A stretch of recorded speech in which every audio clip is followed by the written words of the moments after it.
If you watched Legally Blonde, then you probably know who Reese Witherspoon is. And if she's one of your favorite actresses, you're quite lucky. Today, here in Fortune Fastlane, we will learn more about the actress. Reese spent her youth in the entertainment industry. At the age of 7, she had already began modeling. In 2001, Reese Witherspoon gained explosive notoriety when she played Elle Woods in Legally Blonde, followed by a second breakout role as June Carter Cash in Walk the Line, which grossed more than $100 million at the box office and where she won her first Oscar in the Best Actress category. She received a star on the Hollywood Walk of Fame in 2010.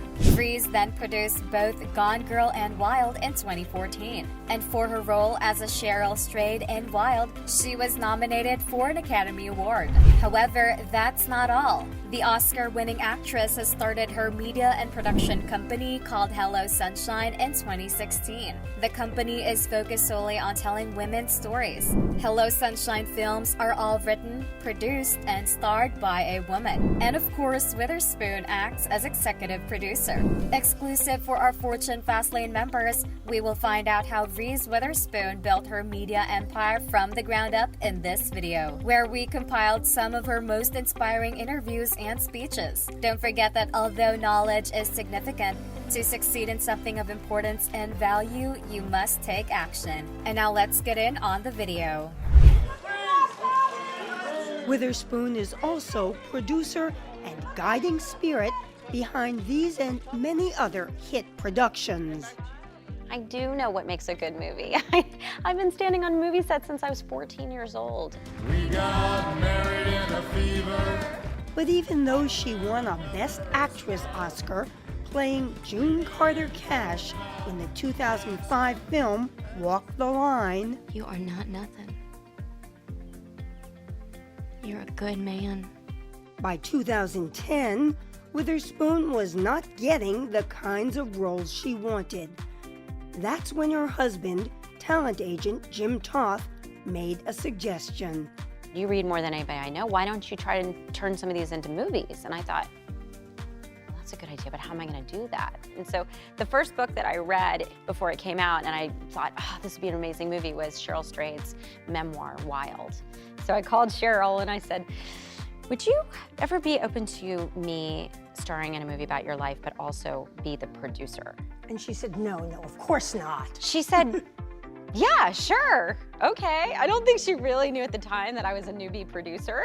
I bet she didn't care. But she just really believed in me, and giving me that opportunity, I'm really grateful. I have only another 300 miles left to walk.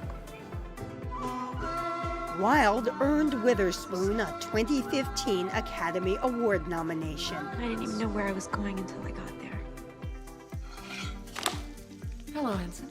She also co-produced a hit film based on the bestseller Gone Girl. When two people love each other and can't make that work, that's the real tragedy. So did Hollywood start taking you seriously then and saying, okay, she really is a producer? No. It was actually Big Little Lies.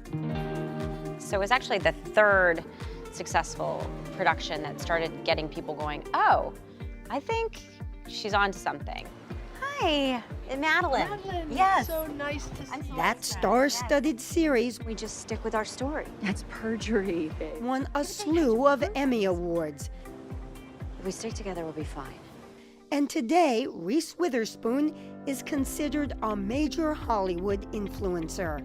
Her production company, Hello Sunshine, founded on one key premise. We're an entertainment and media company that puts women at the center of every story. Sarah Hardin is Hello Sunshine's CEO. Lauren Neustadter is head of film and television. So what's the secret sauce? How are you doing this? We're passionate about every story we tell. We read it and it ignites something inside of us. And reading is still at the heart of everything Reese Witherspoon does. It's time to reveal the May Reese's Book Club pick. Her hugely popular book club has catapulted many authors to the bestseller list. Do you get a kickback from the publishers for this? You don't. No, to me, always authors were my rock stars growing up. So being able to, this is gonna make me emotional, but like sometimes when our writers say like, you changed my life financially, or that, I'm gonna cry. But like putting them in a position where they get read and seen when they deserve it so much is worth everything. And do you ever have any of those days, like the rest of us have, who don't do as much as you do? You say, I can't do one more thing today. Oh my I cannot gosh. do it. Rita, I'll lay on the floor and cry, or I'll sit in my car and cry. Seriously? Yeah. Sometimes I'm totally overwhelmed. I'm overwhelmed. So what keeps you going? I really want to change things. I see younger women in our industry, and I want them to have a better experience. I want to see that they have a beautiful idea of what the future could hold. Girls, I'm going to Harvard. You mean like on vacay? Let's all go! Road trip! Yeah! And as for her own success, it turns out that Reese Witherspoon is a lot like Elle Woods in Legally Blonde. You got into Harvard Law? What, like it's hard? A smart and beautiful woman who is sometimes underestimated, but never by herself. I will put in the hours, and I bet on myself. I'm my own lottery ticket.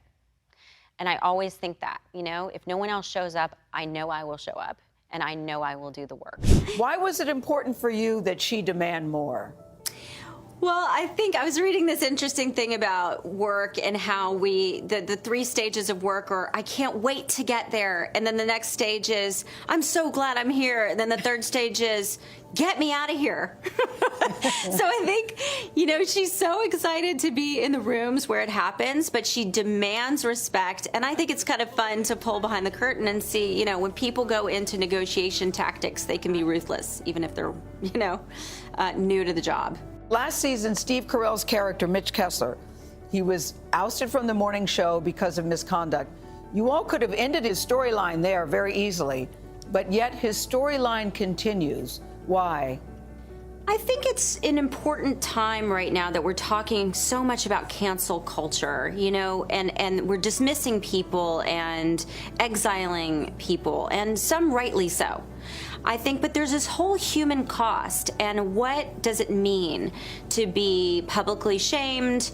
How do you put your life back together? Your life isn't over. You have to reconstitute and rebuild, and I think it's really really thoughtful of our writers to think about what is the extent of a human experience that comes out of cancel culture, and also, can we separate the person from their work?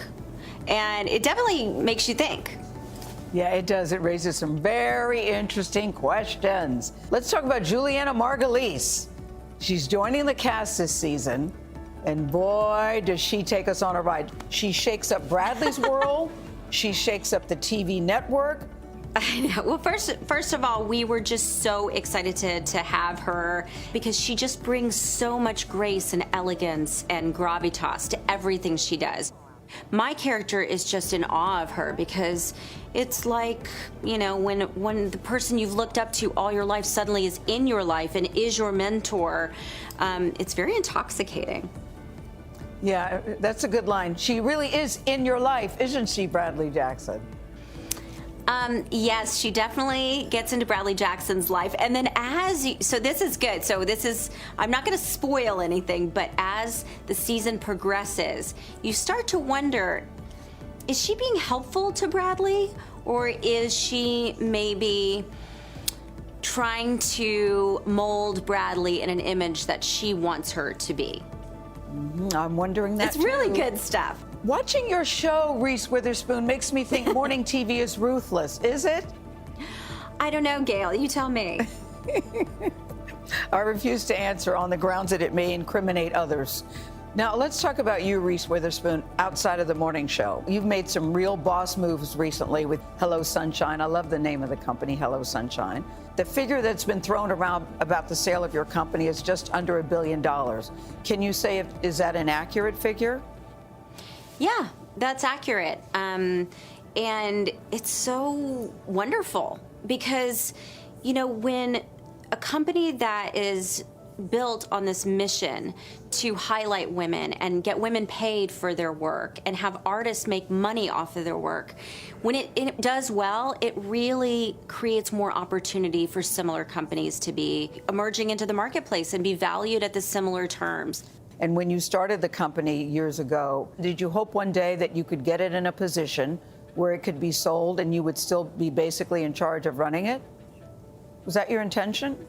Absolutely. I wanted to grow it in a way that has never been done inside of Hollywood and the media world. Because, you know, women don't own a lot of things. We all know this, and we don't talk about money enough. We don't talk about investing enough. We don't even talk about basic financial needs. So I'm definitely on a mission to make more women more money. My last question, when you look back over your career, and your career is still ongoing, but let's just say your career to date, what are you most proud of? Gosh, that's such a good question. I'm proud of this moment in my career because I've done a lot for myself, but I'm really proud of being able to open the door for other people. Because in any business you're in, you just want to leave it a better place than the way you found it. And when I came into this business, it wasn't welcoming, and it was really hard to be a woman, and it was almost impossible to be a woman of color or LGBTQ or differently abled. And to be in a position where I'm able to open the door for people who have felt other for so long and say, now you get to tell your story in your own words is enormously fulfilling, and I feel excited every day to wake up and do that for a living.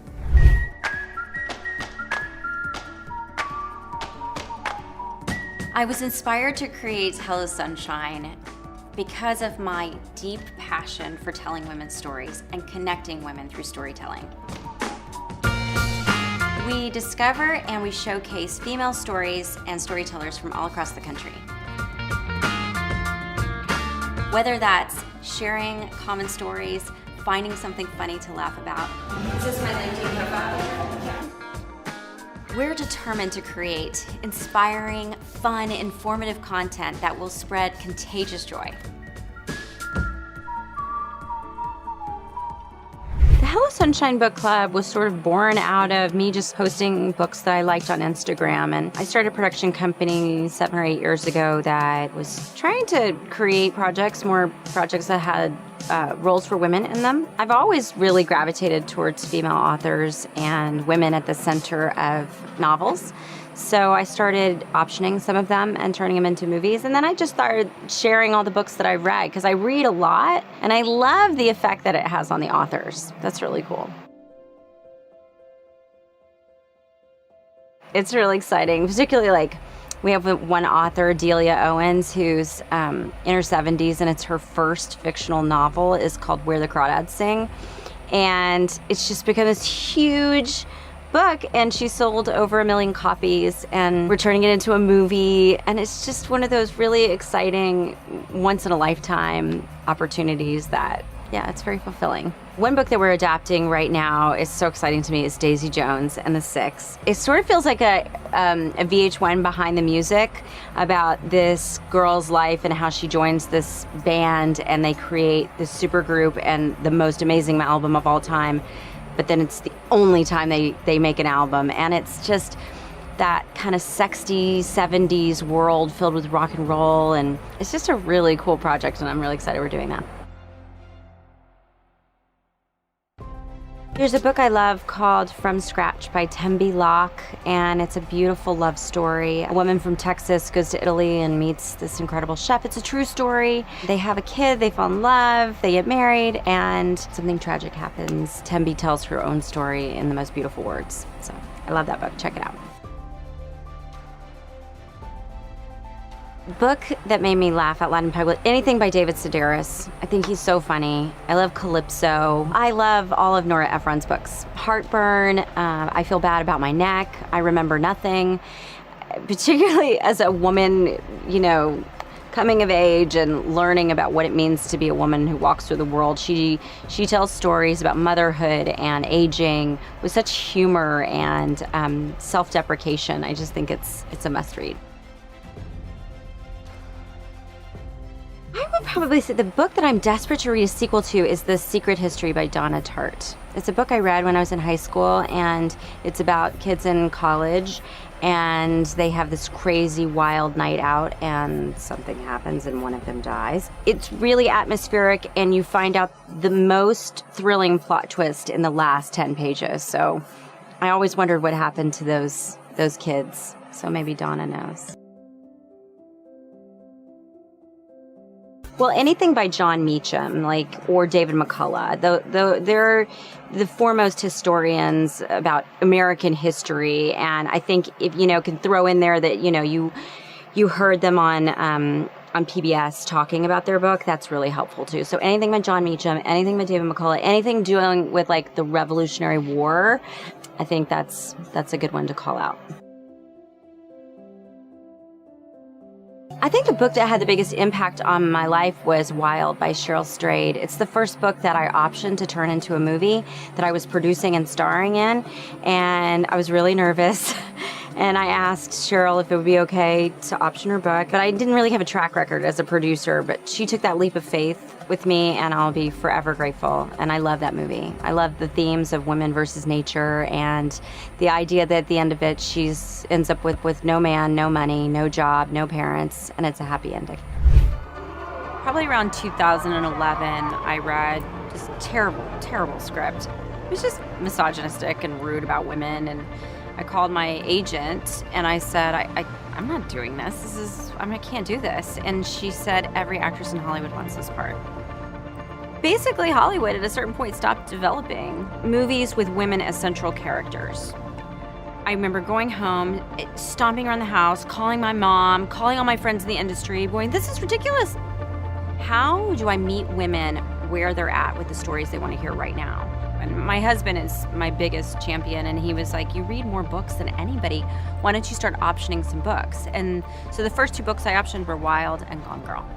And we made those movies within the first year. And that's where Hello Sunshine began. I have a really interesting relationship with the word power. Power has felt like something that's existed in Hollywood for a long time. It has really been abused and used as a way to keep other people out. So I think it's really interesting as we started building our leadership team at Hello Sunshine, the importance of sharing leadership.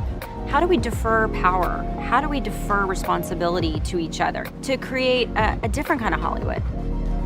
We look at what doors have been closed to women, to people of color, to LGBTQ plus individuals, to differently abled people. We try to look at these industries and ways that we can open doors. It's not just the movies you make, right? It's not about the end product. It's how you make it and whose voices you want to amplify. Because I don't want people who come up after me to look at this industry as a closed door business, as it was when I started.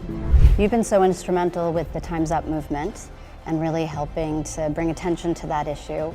Where do you think we stand now? Have we made progress, and how can we keep the momentum up with that movement? I think a tremendous amount of progress has been made. The Me Too movement has been really powerful throughout the world. I read a news story today about women in Russia who have been speaking up in a way that they have never spoken up before. Women in Kazakhstan, Africa. It's a global movement, and I think Me Too and Time's Up is all about breaking the silence that's kept women and people of color and anyone who feels other in the workplace feel less marginalized. And I think that's powerful, and I don't think it's going backwards. I think it's only going forwards. And you had even been active in a movement earlier, Ask Her More, which I don't know if as many people know about. So tell me what that was and why that was important.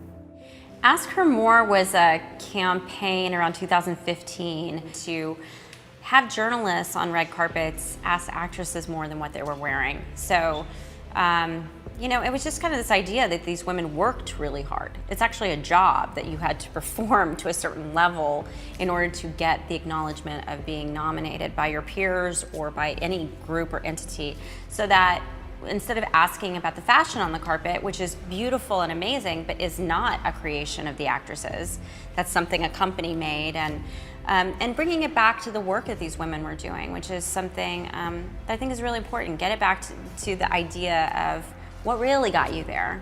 was the hard work and dedication of a performance that was extraordinary.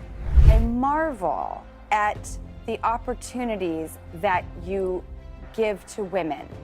And I think there's sometimes a fear in general that if you lift someone else up, you will either go down or not be seen. And I think, and you obviously are the symbol of this, that when you lift someone else up, you go up with them, and there's enough light and creativity and room for everyone. But you not only lift people up and shine a light on them, but you give them opportunities that are very rare. And I am so impressed with what you are doing. It's just incredible. Well, thank you for saying that. I have gotten so much inspiration from so many women who are doing work like this, including, Ava DuVernay and Lena Waithe and yourself. When you created Flower Films, that gave me courage to say, hey, I could have a company too. And I'll never forget when you called me on the phone and I said, Drew, I love that you're creating female superheroes, because I have a little girl in the car and my daughter was young then. And I said, you don't understand. There's no female superheroes. That was something that was so important to you, but it gave me courage to start my company and say, when we see systems that are broken, right? And whatever system you work in, it could be your school district, it could be your community, your city, government. We looked at our Hollywood system and said, not good enough. There's not enough projects for women. There's not enough female directors. There's not enough people of color writing and getting show running opportunities. And I think that feeling that you can take control of your life and that everyone has the ability to tell their own story. I think we're going through, obviously, some really difficult times, but I'm such an optimist. I'm always like, there's such rebirth and regrowth that comes out of that kind of pain and struggle. When I called you that day, it scared me. It intimidated me. You had these two young kids in the back, and I thought, God, I'm so far away from that. I would be so scared if somebody put two young kids in the back of my car and said, just go and take them and feed them. It cut to years later, the full circle story of irony is we were both pregnant together at my wedding with bumping bellies, the only two sober chicks there. And I was so amazed by you being this young mother who was able to take all that on.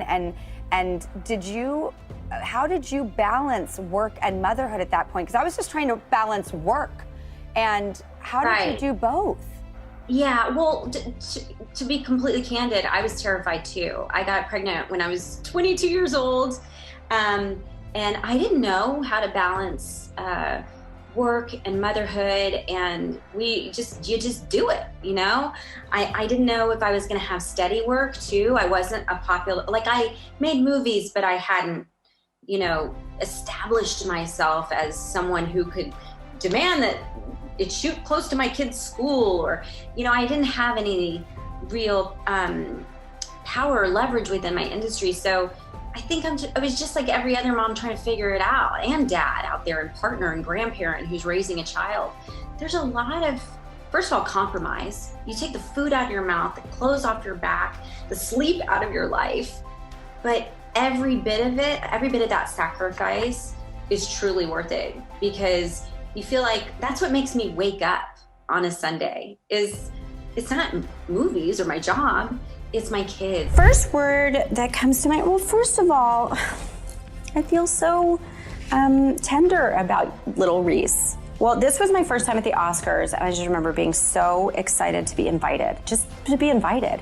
And I couldn't believe I got to wear a fancy dress, and I couldn't believe I got to sit in the front row. I think I was the biggest fangirl there. And the next one was this beautiful Marc Jacobs dress for the Legally Blonde premiere. I just loved it, loved it. Elizabeth Stewart picked it out, and I felt like a pink dream. And this was my Oscar dress, which was a 1956 Christian Dior. I mean, I felt magical. It was really special. The pink dress, this dress is Stella McCartney, and it was the first time I ever went to the Met Ball. And let me just say, if Stella McCartney invites you anywhere, you should go. because she's the life of the party. That's who Stella is. This last dress is Tom Ford, and it was for the Oscars, and it was just exquisite and beautiful, and he just does a beautiful job making a woman feel revered and celebrated. Well, I think in the same way, like Birdman is again, you know, I think the two characters are similar in that they're both warring against themselves. It's sort of ego versus self-esteem versus self-harm. Yeah, it's true, right. Healthy, you know. A little bit of self-loathing going on through there. Yeah. When I saw Birdman, I saw it with a fellow actor, and we both like, ooh, that's so true. It's so much of that desire to do. And that sort of conflict about what's more important to be adored or to be truly loved in your life. Is so confusing, I think, for people who do. Because the things that probably led you into this business are completely different. I mean, this is my experience. I don't mean the words, but the things that brought me into this. But the things that led me to first one actor and first, drop out of college and become an actor are totally different than the reason I want to make movies now. Really? Totally. Wow. I mean, years of therapy helped. Yeah. They helped me sort of figure it out. Lay down. Talk yourself out. But I feel like when I saw Birdman, I mean, don't you feel like it's sort of the journey of an artist goes from, wanting to be adored to really kind of, at the end, it's just wanting to be seen. There's such a difference between wanting to be admired and wanting to be seen for who you really are. It's really about this to be about anyone, which people tend to say, but it's 100% true. It gets intensified probably because he's an actor, and so because the spotlight's on you all the time, sometimes literally always publicity, especially women have it so much harder than guys do to people following around, publicity, what you wear, all that. No, it's true. No, it's unbelievable. I couldn't. I don't even heard that inner voice that you have about yourself. Yeah. I feel like so many people. Yeah, women, but people have that little demon inside you that's telling you you're not going to do it. Yeah. You're not what you used to do. I don't, but I understand. So curious. I'm real easy. I don't read unless someone comes up to me and says, hey man, you got a great read. Then I'll read it. Oh, so it's good. Yeah, it's good. And I sometimes forget to read, even if it's good. Do you have like a philosophy about it? No. Because you're going to be influenced, right? I mean, you're influenced by people all the time. Are you me? I've watched you for so long. I've been so inspired by your work. Oh. I mean, no, I'm not. I've told you this before because I've seen you places. And maybe I wasn't effusive about it, but you've been a big influence on my career. Wow, thanks. I'm always kind of amazed at that. Well, anyway, thanks. No, but it is. I mean, you have a sort of I could go on, but you have such a unique energy that you bring, and it's a fierce intelligence that you're sort of finding your way. I'm just sitting there going, oh my God, I'm talking about Talk a little bit about your involvement, where you see the movement, how did it get started, and is it having any impact? Oh my gosh, it's incredible. And I would say there isn't one person to point to. It's the most inclusive group of thought leaders and people who are really deeply invested in leaving our business a better place than the way they found it. Yeah. Creating safer work environments, more inclusive, more diverse work environments, and really opening the door to new talent. So there's been an incredible amount of growth in Time's Up. Tina Chen is now running Time's Up, which has been amazing. And not only have they raised $22 million for the Legal Defense Fund to help people defend cases throughout the country, harassment cases within their own work environments. But they are doing so much even with the presidential debates. They've partnered with Fortune magazine to really diversify the questions. Like, when are we going to talk about paid family leave? When are we going to talk about the gender pay gap? Really being thoughtful about who are the critics that are getting to weigh in on movies and television shows. They sort of did a lot of research. My colleague Brie Larson was really spearheading this initiative to make sure there were women and people of color who were reviewing movies and television shows, because primarily it's probably 80% white men, I think we read earlier today, and not every television show is made for that demo. So when you diversify the critics group, you get a more fair and balanced idea of what movies you want to see. Because in this world where algorithms choose for you too, which is a whole other conversation that I hope maybe Ted will talk about algorithms next. Ted. I think it's really important that we be thoughtful about tech and having gender balance in that and diversity, because we're building entire systems that are excluding groups of people, and that's a scary place to be. Yeah. What do we have to do to push the industry to the next level? I know Zoe and Eva will be talking about that later. What do we have to do to really make an impact? Support, financial support is really important. Fund media companies owned by other groups of people. I think the kind of, broad support that we can give, the amount of people in this room, just being aware too. I think there's so much in having conversations within your company, and that's what I think Time's Up is going to be really helpful in providing toolkits and the availability to have more, what am I trying to say?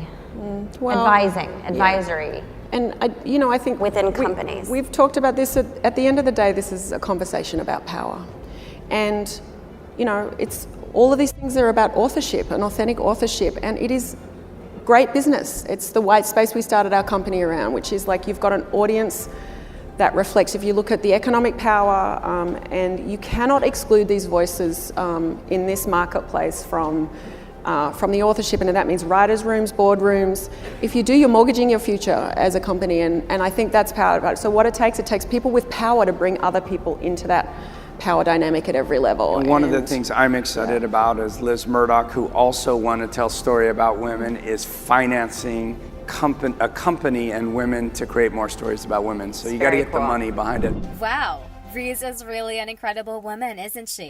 What did you think of the clips we've shown? I was in awe when she talked about her passion for telling women's stories, which inspired her to start Hello Sunshine. How about the part where she shared the importance of women in the film industry? Let us know in the comments below, and share with us which advice are you going to follow starting today to start your own empire. There you have our Fortune Fastlane video for today. Don't forget to subscribe to our channel. Click the notification bell and like this video. If you think that we have delivered value, please share this video with one person. Just one share is enough for you to show your appreciation for the commitment and hard work we all put together in creating this video that teaches and helps you on your mission of building your own fortune. And you don't know that one share could go a long way. And keep in mind that no matter how many times you're going to watch this video, you won't see any results unless you take action. Goodbye and see you at the next one.